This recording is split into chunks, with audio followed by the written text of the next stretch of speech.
ఏసే మార్గం నేను విడువడు ఎడబాయడు. ఈరోజు దేవుని వాగ్దానం.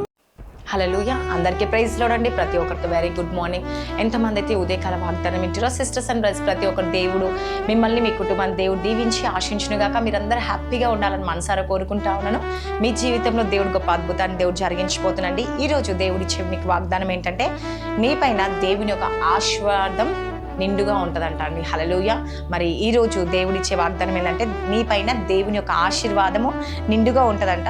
మరి వాగ్దానం ఏంటంటే, ద్వితీయోపదేశ కాండం 28వ అధ్యాయము 8వ వచనంలో దేవుడు సెలవిస్తూ ఉన్నాడు.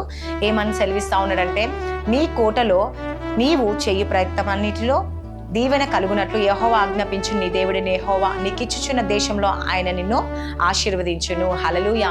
దేవుడు ఈరోజు ఏమని సెలవిస్తా ఉన్నారు తెలుసా అండి? ఈరోజు మిమ్మల్ని ఆశీర్వదించబోతుండు, మిమ్మల్ని దీవించబోతుండో దేవుడు మీ మీద ఆయన ఒక ఆశీర్వాదము నింపబోతుందంట. హల్లెలూయా. మీ కుటుంబంలో దేవుడు ఆజ్ఞాపిస్తా ఉన్నాడు. ఏమని?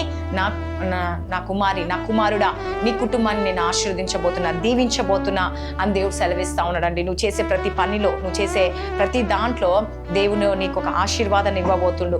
ఈరోజు దేవుడు ఆశీర్వదిస్తుండు. నీ కుటుంబాన్ని నేను దీవిస్తా, నీ పనిలో నేను ఆశీర్వదిస్తా, నీ జీవితం అంతా దేవుని ఒక ఆశీర్వాదము మరి ఏముంటుందంట అండి, మా ఆశీర్వాదంతో నీ కుటుంబం అంతా నిండి పొరులుతుందంట. నీ కుటుంబంలో నిండి పొరులుతుందంట. నీ బిజినెస్లో, నీ పనిలో, నీ లైఫ్లో, నీ పిల్లల విషయంలో, అన్ని విషయంలో ఏముంటుందంట అండి, ఆశీర్వాదకరంగా దేవుడు ఉంచబోతున్నాడు. హల్లెలూయా. కాబట్టి ఈరోజు దేవుని యొక్క ఆశీర్వాదం నీ కుటుంబం మీద, నీ ఇంటి మీద రగిలింపబోతుందంటే. హల్లెలూయా. మరి నిండుగా దేవుడు ఇవ్వబోతా ఉన్నాడు. కాబట్టి మరి ఈరోజు నువ్వు అనుకుంటున్నావేమో, నాది ఇంకా చివరి రోజులు ఇవా, నాకు ఇంకా ఆశీర్వాదం లేదు, నాకు దీవెన లేదు, నాకు నా జీవితంలో ఆనందం లేదు, నాకు నా కుటుంబంలో అసలు కృతజ్ఞత కూడా లేదు, దేవునికి కనీసం నాకు ఆశీర్వదిస్తే నేను కృతజ్ఞత చెప్దామా అనుకున్నా కూడా నాకు కృతజ్ఞత లేకుండా ఉన్నాను నేను అని చెప్పేసి ఈరోజు నువ్వు బాధపడుతున్నావేమో, దిగులు చెందుతున్నావు. అయితే దేవుడే ఈరోజు మీతో మాట్లాడుతూ ఉన్నాడండి. ఏమని? నేను మిమ్మల్ని ఆశీర్వదించబోతున్నా. కాబట్టి మీరు ఏ విషయంలో దిగులు చెందకండి. మీ జీవితం అంతా ఆశీర్వాదకరంగా దేవుడు మార్చబోతుండు, దీవెనకరంగా మార్చబోతున్నాండి.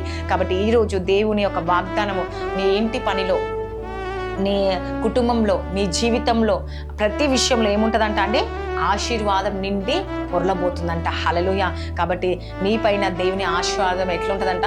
నిండుగా ఉంటుందంట. కాబట్టి ఈ ఉదయకాల సమయంలో ఎంతమంది అయితే మరి ప్రార్థించుకుంటున్నారు, దేవుని కొరకు అడుగుతున్నారు, దేవా నిజముగా యేసు ప్రభా ఈరోజు నేను ప్రార్థిస్తున్నాను యేసయ్యా, మరి నా జీవితాన్ని నువ్వు మారుస్తున్నాను నమ్ముతున్నాను యేసయ్యా, ఈ వాగ్దానము ద్వారా నా జీవితంలో అనేక మేలులు జరుగుతాయని నమ్ముచున్నాను యేసు ప్రభా అని చెప్పేసి ఎప్పుడైతే మీరు ప్రార్థిస్తున్నారో, ఎప్పుడైతే దేవుని అడుగుతారో, దేవుడు మరి నిజంగా అండి మీ పట్ల గొప్ప అద్భుతం జరిగించబోతుండు. మరి మీలో ఎటువంటి భయం లేకుండా స్థిరత్వం కలిగి మీరు ఉండండి. దేవుడు ఖచ్చితంగా మిమ్మల్ని సంతోషపరంగా మార్చబోతుండు. కాబట్టి నీ కుటుంబంలో ఆశీర్వాదకరంగా మార్చబోతుంది. ఈ వాగ్దానం దేవుడు దీవించి ఆశించునుగా. కామెంట్ మరి అదే విధంగా ఎంతమంది అయితే ఈ వాగ్దానం వింటున్నారో కామెంట్ సెక్షన్ లో కూడా ఇది నా జీవితంలో నెరవేర్చబడాలని చెప్పేసి ఆమెన్ అని పెట్టండి. అదేవిధంగా మీ రిక్వెస్ట్ ని కూడా తెలియపరచండి. మీ కొరకు ప్రతిరోజు ప్రార్థన చేస్తా ఉన్నాం. కాబట్టి మరి కామెంట్ సెక్షన్ లో ఎంతమంది అయితే రిక్వెస్ట్ ని తెలియజేస్తున్నారు, మీ జీవితంలో, మీ కుటుంబంలో దేవుడు గొప్ప అద్భుతాలు జరిగించాలని మనసారా కోరుకుంటూ ప్రార్థించుకుందాం. స్తోత్రం పరిశుద్ధాత్ముడ యేసయ్య, నాయనా నీకు వందనాలు, నీకు స్తుతులు, స్తోత్రములు యేసు ప్రభువా. ఎంతమంది అయితే ఈరోజు ఈ ఉదయకాల వాగ్దానం వింటున్నారో వారి జీవితంలో, వారి కుటుంబంలో గొప్ప అద్భుతం చూడునుగా యేసయ్య. నువ్వే నాయనా ఆశీర్వాదము మెండుగా ఉంటుందని సెలవిచ్చిన దేవుడు యేసు ప్రభువా. నాయనా వారి కుటుంబంలో కావచ్చు, వాళ్ళ పనిలో కావచ్చు, వారి లైఫ్లో కావచ్చు, వారి పిల్లల విషయంలో, అన్ని విషయంలో ఆశీర్వాదకరంగా నువ్వు మారుస్తా అన్న దేవుడు యేసయ్య.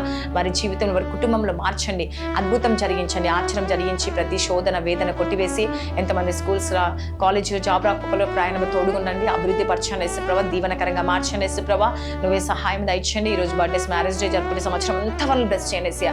ఎటువంటి కొరత లేకుండా నీ యొక్క ఆశీర్వాదం దయచండి యేసు ప్రభా. భార్యాభర్త సమస్యలు కోర్టు కేసు నుంచి విడిపించండి. ఎంతమంది గర్భఫలం లేదు, గర్భఫలం దయచండి యేసు ప్రభా. ఎంతమంది అవుట్ ఆఫ్ స్టేట్లో ఉన్నారో, నేను భార్య విడిచి, భర్తలు విడిచి, పిల్లలు విడిచి, తల్లిదండ్రులు విడిచి ఉన్నారో వారందరికీ మీరు తోడుగా అండగా ఉండి నడిపించండి యేసయ్యా. ఎంతమంది అబ్రాడ్ వెళ్ళాలనుకుంటారో వెళ్ళేటకు సహాయం దయచండి యేసయ్యా. నన్ను నువ్వే కార్యం జరిగించండి దేవా. ప్రతి ఒక్క బిజినెస్లో మంచి లాభాలు ప్రతి ఒక్క బిడ్డకు దయచండి యేసయ్యా. ప్రమోషన్ కొరకు ప్రమోషన్ దయచండి, జాబ్ దయచండి యేసయ్యా. మ్యారేజ్ కానీ మ్యారేజ్ అవటకు సహాయించండి. నన్ను ఇంకా దేవా ఏ సమస్య కొరకైతే ప్రార్థిస్తున్నారో ఏసే వారి కుటుంబ ఆరోగ్య ఇబ్బందులు, ఫైనాన్స్ ప్రాబ్లం నుంచి నైనా ప్రతి ప్రాబ్లం నుంచి విడుదల కలిగించండి ఏసే ప్రభా. నైనా ప్రతి ఒక్క బిడ్డ స్కూల్ ఫీజులు, ట్యూషన్ ఫీజులు, నైనా మా రెంట్స్, ఇట్లా ఎంతమంది ఏ రకంగా అయితే బాధపడుతున్నారు ఏసే ప్రతి విషయంలో మీరు కార్యం చేయండి ఏసా. వాళ్ళ వ్యాధుల్లో, రోగంలో నైనా దేవ ప్రతి విషయంలో మీరు కార్యం చేసి అద్భుతం, ఆశ్చర్యం, మేలు జరిగించి కుటుంబంలో శాంతి, సమాధానం, నెమ్మది ప్రతి కుటుంబానికి దయచేసి నేను ఎంతమంది రక్షణ భాగ్యం, రక్షణ దయచేయండి ఏసా. మరి నువ్వే సహాయం దయచే కుటుంబ ప్రార్థన చేసుకుని అమాస, పుణ్యంకి, పౌర్ణమికి ఇష్టం మంత్రశక్తులు కూలిపోలేసియా. మీరే అద్భుతాన్ని, ఆశ్చర్యం, మేలు జరిగించమని నజరుని యేసుక్రీస్తు నామంలో అడుగుచున్నాను తండ్రి. ఆమేన్. God bless you. Praise the lord.